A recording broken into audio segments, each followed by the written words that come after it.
Samsung Galaxy S7 versus Samsung Galaxy S8 Plus coming up right now. Let's go.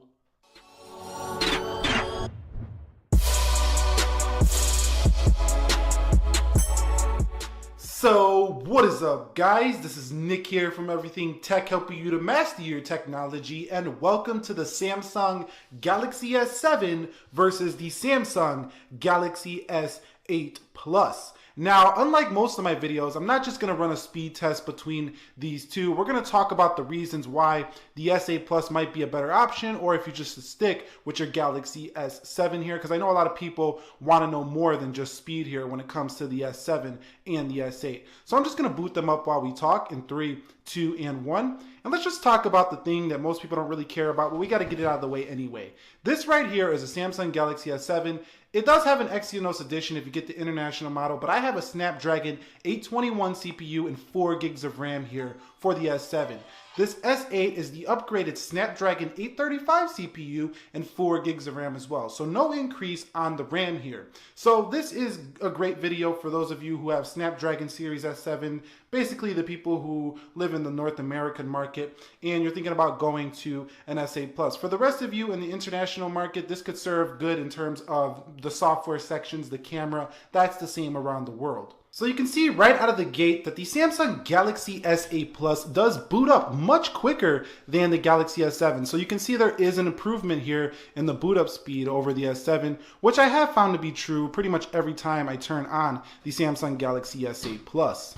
Alright guys, so what I want to speak about is the first thing you're going to experience is when you get a Galaxy S8 Plus or an S8 over your prior S7 is the design. Now this is the one that sticks out right in your face with the Infinity display, but that's not the only thing you're going to notice. So the S7 did bring an industrial design, really good stuff, and I think that, you know, Samsung has been doing it better than Apple for a couple years now in terms of design, but this sides here, they're really hard and a little bit sharp. They're not sharp like super sharp, but there is a little bit of sharpness you can feel around the edges, whereas the S8 I think improves on that, and this is a more continuous, smoother design going around the edges. So although both are very sturdy, both are very strong devices, the S8 does feel like a smoother, more continuous feel around the palm. So definitely a more comfortable phone to hold in the Galaxy S8. It's also a bit narrower, so that makes the Galaxy S8 an easier one-handed phone as well. So you could see about the same in terms of thickness, but the smaller S8 is about, you know, a little bit narrower than the Galaxy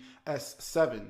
The one thing I do want to mention about the Samsung Galaxy S7 is that the camera on the back is a little bit raised off the surface in comparison to the design of the camera bump on the Galaxy S8, which actually is non-existent. There is no more camera bump. The Galaxy S7 has improved over the prior camera bumps by really lowering it, but now it's completely flush with the design on the S8, making this one of the most incredible smartphone camera designs ever, because most camera phones these days have bumps on the back. So that's actually more important than you might have thought originally. Now, also, I do want to mention that this, you know, heart rate monitor is also flush with the design, but Samsung did decide to put the fingerprint scanner up here, which I don't find to be an issue, but a lot of people do complain about that. But you can see right here, fingerprint scanner on the front of your S7. So if you're a person who likes the front scanner, the S7 might be better for you. But one thing I don't like about the S7 is that you actually have to physically press the button to get the fingerprint scanner to work. Here on the Galaxy S8, you just hold it down and it goes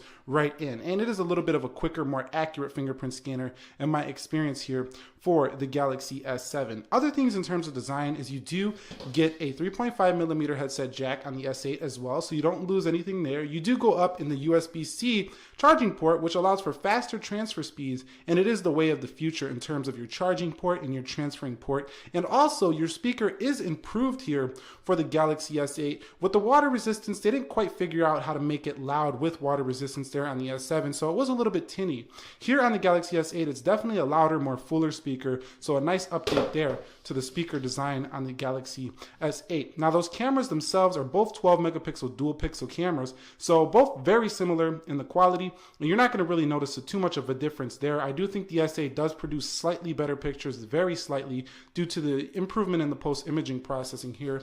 But the front cameras is where you do see a nice upgrade for the Galaxy S8 and an 8 megapixel camera over the S7, and it's definitely a noticeable upgrade in terms of those selfies on the S8. So selfie fans, rejoice, you're going to love this. Also, you do get the Bixby button here for the Galaxy S8 Plus, where you don't get it there for the S7. And that's pretty much it in terms of design. It's a nice update in design, and I think people with the S7, you're not going to be blown away because the S7 was already an amazing design, but you are going to really enjoy the subtle improvements. It's like a refined product over the S7. All right, guys, so talking about displays, this is a 5.1 inch display here for the Samsung Galaxy S7 with a 2K resolution, so extremely dense here, and I never had any issues reading on this panel, and this is one of the best panels, if not, this was the best panel I've ever seen on any smartphone until I seen the Galaxy S8 Plus with its Infinity display. But this is incredibly sharp, and honestly, with the Galaxy S8 Plus, you do get actually a lower resolution just due to the fact that it's a much bigger screen here. So a higher resolution here for the Galaxy S7, the small edition, where you do have a lower resolution on the S8 Plus, specifically you see in this video. But if you do get a Galaxy S7 Edge, the resolution is a little bit more close to the S8 Plus here in terms of sharpness. Now, in terms of color reproduction, not really a big update here for the Galaxy S8 Plus over the S7. Huge updates when you compare it to an iPhone, just destroying the iPhone's display in terms of color reproduction and, saturated colors, vividness. Most people would agree it did win an award on DisplayMate for the best overall smartphone screen, and it shows when you actually use the device. It's got punchy blacks, and if you use an iPhone display and then you use a Galaxy S8 display, you're going to notice the difference. But with the S7, if you got an S7 and you're upgrading to the S8, what you're really going to enjoy is the immersion of the S8. In terms of the colors and sharpness, you're not going to be blown away if you already have an S7. You'll be right at home here with the Galaxy S8. But I do want to mention that the S8's edges do distort the screen sometimes when you're watching videos and stuff like that. You got to get used to this experience. These edges do make for a little bit of an illusion. It looks a little bit weird sometimes if you're used to a flat screen smartphone. Now, in terms of software, the software on the Galaxy S8 Plus is definitely the best software Samsung has ever done here. It's slightly updated TouchWiz version over what was found on the Samsung Galaxy S7. In terms of the notification bars, both are very similar here. Got very similar features, almost all identical features here, except that the Galaxy S8 Plus just looks a little bit cleaner. It could fit more in the settings menu because of its taller display here, and the theme store has been updated just a little bit to look a little bit better here on the Galaxy S8. So I do enjoy what they did with the software here on the Samsung 8.1 experience. It's not a drastic update if you already have Nougat on your Galaxy S7, but they did clean up the icons a little bit, and it's got its own unique look with these icons. And I know this sounds super cliche, but I do have to say that the Galaxy smartphone actually feels like it came from another Galaxy. I mean, they got the Galaxy wallpapers. It's shaped kind of like a planet or something. The way they design their icons now, they don't look very, they don't look very iPhone-like anymore like they used to. I think they used to look a little more iPhone-like. Now I think Galaxy is kind of getting its own identity here with their new Samsung experience. So I really do like that they're differentiating themselves from other smartphones and making their own unique experience here for the Galaxy device. Samsung services are not the best though in terms of continuity and bouncing between your Samsung devices as good as they are on other platforms. But if you do update from the S7 to the S8, software is going to be a slightly cleaner feel and look, but nothing that's going to blow your socks off. It's not groundbreaking improvements here for the S8 if you already have an S7. Going from the Samsung Galaxy S8 to the S8 Plus would be a nice update in terms of battery. I never really got through a full day on the Galaxy S7 here if I was a heavy using it,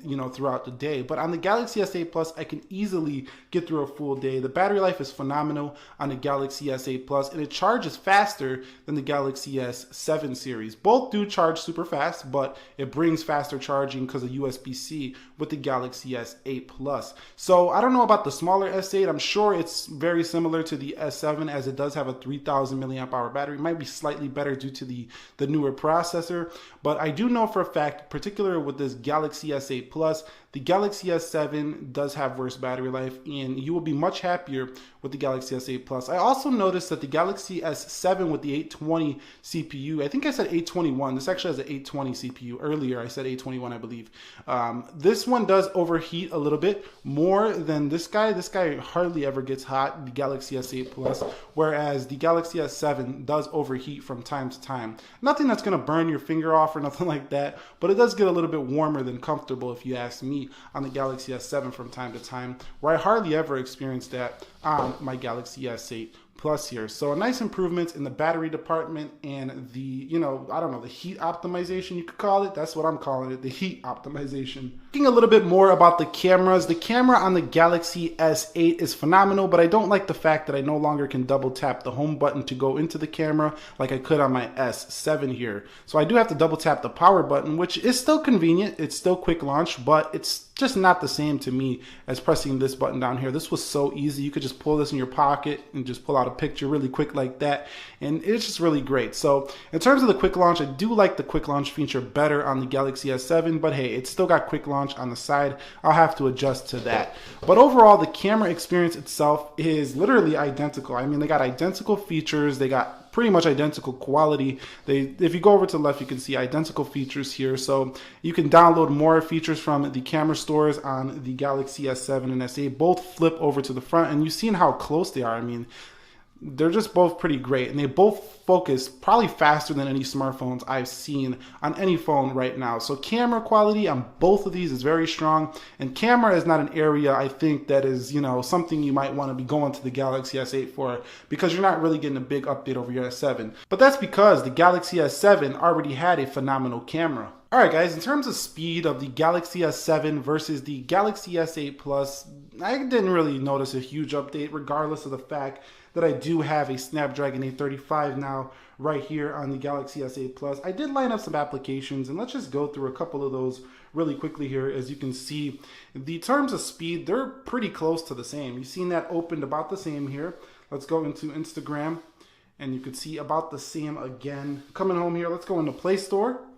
And you can see S8 slightly ahead there, so definitely a slight improvement, but nothing that's going to change your day-to-day in terms of speed. The S7 was a rocket itself. So going into Amazon, you could see S8 Plus and now the S7. Let's go into eBay, and you could see we could run these all day, and it's just going to be the same results every time. The S8 slightly faster, not enough to really warrant an upgrade. So what I'm trying to say here is speed is not where you're really improving a lot on the Galaxy S8 Plus. So far, I think the display and the iris scanner, as well as the bigger battery life, is what you're going to be getting huge here for the Galaxy S8 Plus over your S7 devices. Now, one area I did notice that the Galaxy S8 Plus has improved is the gaming department. So if we open up a game, you should see the Galaxy S8 will load games much quicker than the Galaxy S7. So if you're a gamer, you're going to actually enjoy the Galaxy S8 Plus experience better than the S7. They've really touched up the gaming performance on the S8 devices. They're still not as good as the Apple iPhone in gaming. We've already tested it against a couple iPhones which beat it in the gaming, and but they are better than the Samsung Galaxy S7 series. So gamers, you definitely are going to like your upgrade if you go to a Galaxy S8 Plus. So should you upgrade from the Galaxy S7 to the Samsung Galaxy S8 Plus? And my answer to that is it actually depends. It depends on who you're talking to. Now, if you care a lot about design, you care about the looks of your phone, you want the sexiest, most modern looking phone on the planet, you might want to get rid of your S7 and update to the Galaxy S8 Plus. Now, if you are looking for faster software improvements, I don't think that the S8 is $900 faster than the Galaxy S7. The Galaxy S7 can hang toe-to-toe with the Galaxy S8 in terms of performance, even with its slightly older Snapdragon 820 series CPU. Both have 4 gigs of RAM, so both are fast in that regard. If you're a photographer, camera updates, not going to change the game for you at all here, going to the Galaxy S8 Plus. If you're somebody who, wants a bigger screen and you got an S7, the S8 Plus is definitely going to give you a much larger display here. So I would say if you're a media head, if you consume a lot of media on your phone, you got an S7, thinking about getting an S8, go ahead and do it. You're going to be very happy with it. If you're a gamer, go ahead and do the update. The gaming performance is more smooth on the Galaxy S8 Plus and definitely more enjoyable than on the Galaxy S7. If you're someone who just needs a reliable smartphone that works every day, great camera, great speed, solid battery life, fast charging, they both offer pretty much that same experience. So I don't think it's worth you going to upgrade here to the S7 to the S8. So if you do have a carrier discount or something like that where you can easily get an S8, go ahead and do it. You're gonna like doing this upgrade. But for those of you who are buying these phones outright, you gotta weigh your pros and cons here. And to me, the pros of the Galaxy S8 is pretty much one, and that's design. And number two, the iris scanner is a cool security feature. Is it necessary? Absolutely not. But that's pretty much it for me. It's the immersive screen, the iris scanner, and the design. The way it looks just feels and looks better to me than the Galaxy S7. But in terms of everyday functionality, both are just as functional, both are very fast, both have great cameras, both have fast charging, both run all the same applications basically, and you might even see themes or an update come to your S7 that makes it look like these icons on the Galaxy S8. So if you just wait around for that a little bit. And specifically those S7 users out there, you do have edge features on that device as well. So this is not going to be a huge thing for you with the edges since you've already experienced that out there. Now, if you're on a Galaxy S6 or S6 Edge Plus, this might be a solid upgrade for you, but even that upgrade, I don't know if it might be worth it for you. You have to weigh the pros and cons there as well here. So yeah, this is a refined experience for the Samsung Galaxy S8. It's not groundbreaking, a groundbreaking screen for sure. It's definitely going to change smartphone design, but all the rest of the stuff that goes into a smartphone is not super improved over prior last year's S7. Anyway, that's my take on it. What is your take on it? Comment that down below in the comment section of this video. Nick here, help you to master your technology. And one more thing, if I had the choice to upgrade to the Galaxy S7 to the S8, I'd do it because I like to be on the cutting edge. Anyway, hit the like button for me if you enjoyed this. Be sure to be well, and peace.